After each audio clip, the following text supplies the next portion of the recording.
India দিয়ে, বাংলাদেশ দিয়ে, বড় বড় হাসপাতাল দিয়ে অনেক জায়গায় দেখেও আল্লাহ মঞ্জুর করিনি, আমার সুস্থতা পাইনি। এখন স্যারের এখানে এসে আমরা সুস্থতা পেয়েছি। সবাইকে আহ্বান করব যে আপনারা সর্বশেষ স্যারের এখানে ট্রিটমেন্ট নিন, নিয়ে যত দেখা গেল যে আপনারা সুস্থতা আহ কামনা করেন। এই পরীক্ষার রিপোর্টটার মধ্যে বলা হচ্ছে যে সম্পূর্ণরূপে আল্লাহর রহমতে বাচ্চাটা এখন ওই টিউমারটা আর নাই। যে টিউমারটা নিয়ে আমাদের টেনশন ছিল, টিউমারটা নিয়ে এত কিছু, সেই টিউমারটা এখন আলহামদুলিল্লাহ এই রোগীটার আর নাই। এই চিকিৎসার সময় চলাকালীন আমাদের ডাক্তার আসলাম সাহেব আপনিও অনেক ট্রিটমেন্ট করছেন, প্রেসক্রাইব করছেন। তো আপনি যদি এই ব্যাপারে কিছু বলতেন। পেশেন্টটা যখন আজকে প্রায় ৭ মাস আগে আমাদের এখানে আসেন, আমি ওনাকে ৩য়-৪র্থ মাসে বাচ্চা পানি কভার করছি। তো ফার্স্ট আমি রিপোর্টগুলো দেখলাম। রিপোর্টগুলো হলো মায়োফাইব্রোব্লাস্টমিক টিউমার। মায়োফাইব্রোব্লাস্টমিক টিউমারটা এটা ফুসফুসের এমনই একটা বিরল রোগ বা বিরল একটা টিউমার যেটা 99% ক্যান্সারের ঝুঁকি থাকে।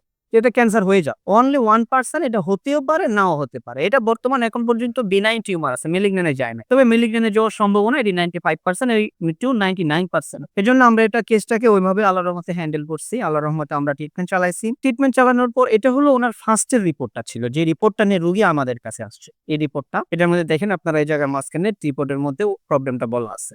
এটা হলো যে আমাদের ফুসফুসের যে ব্রঙ্কাল ট্রি ২টা জায়গার দুই ভাগ হয়। ওই ২ ভাগের একটা ভাগ এই টিউমারের কারণে ব্লক হয়ে যায়।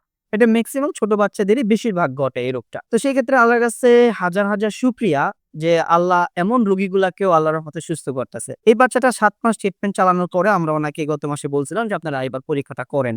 ওনারা যে পরীক্ষাটা নিয়ে আসছে, এই পরীক্ষাটার রিপোর্টটা আপনারা এখানে দেখুন। এই পরীক্ষার রিপোর্টটার মধ্যে বলা হচ্ছে যে সম্পূর্ণরূপে আল্লাহর রহমতে বাচ্চাটা এখন ওই টিউমারটা আর নাই। যে টিউমারটা নিয়ে আমাদের টেনশন ছিল, টিউমারটা নিয়ে এত কিছু, সেই টিউমারটা এখন আলহামদুলিল্লাহ এই রোগীটার আর নাই। এখন আল্লাহর রহমতে ৭ মাসের চিকিৎসায় এই বাচ্চাটা যেমন সুস্থ হয়েছে। আমরা জানি যে এই সমস্ত ট্রিটমেন্ট গুলো আপনি ইন্ডিয়া বলেন, সিঙ্গাপুর বলেন, থাইল্যান্ড বলেন, যেখানেই যান, এই সমস্ত বাচ্চাদের বা এই সমস্ত রোগের ট্রিটমেন্ট অপারেশন করলেই যে চলে যাবে বিষয়টা তা না। এটা পুনরায় আবার ফিরে আসে এবং খুব অল্প সময়ের মধ্যে। বড় জোর আপনি ৬ মাস থেকে ১ বছর সময় পাবেন, এর মাঝখানে আবার ফিরে আসে। কিন্তু আল্লাহর রহমতে এই রোগীটাকে একবার অপারেশনের পরেও যেহেতু আমরা এখন ট্রিটমেন্ট করতে পারছি, আল্লাহর রহমতে রোগীটা সম্পূর্ণরূপে সুস্থ আছে এবং রিপোর্ট অনুযায়ী সুস্থ আছে। আপনার বাচ্চাটা তো এখন রিপোর্ট অনুযায়ী আমরা সুস্থ পাইলাম।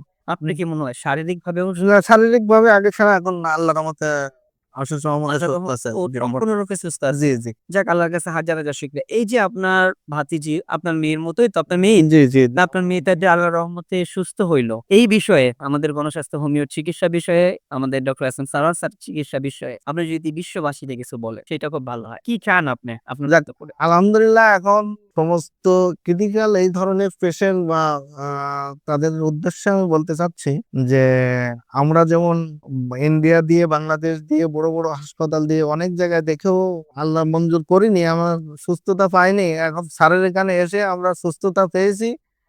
সবাইকে আহ্বান করব যে আপনারা সর্বশেষ স্যারের এখানে ট্রিটমেন্ট নিন, নিয়ে যত দেখা গেল যে আপনারা সুস্থতা কামনা করেন।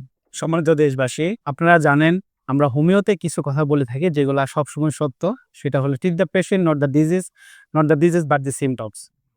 আর আরেকটা কথা হলো, সেটা হলো রোগ নয় রোগী যে চিকিৎসা ব্যবস্থা, আমরা প্রত্যেকটা পেশেন্টের জন্য আলাদা মেডিসিন সিলেকশন করি এবং তার ডোজ নির্দিষ্ট মাপে দিয়ে থাকি। যেভাবে আমাদের ক্যান্সার গবেষক অধ্যাপক ডাক্তার এসএম সারোয়ার স্যার এই পদ্ধতি দীর্ঘ প্রায় ৩০ বছর যাবত এভাবে ট্রিটমেন্টগুলো চালিয়ে আসতেছে।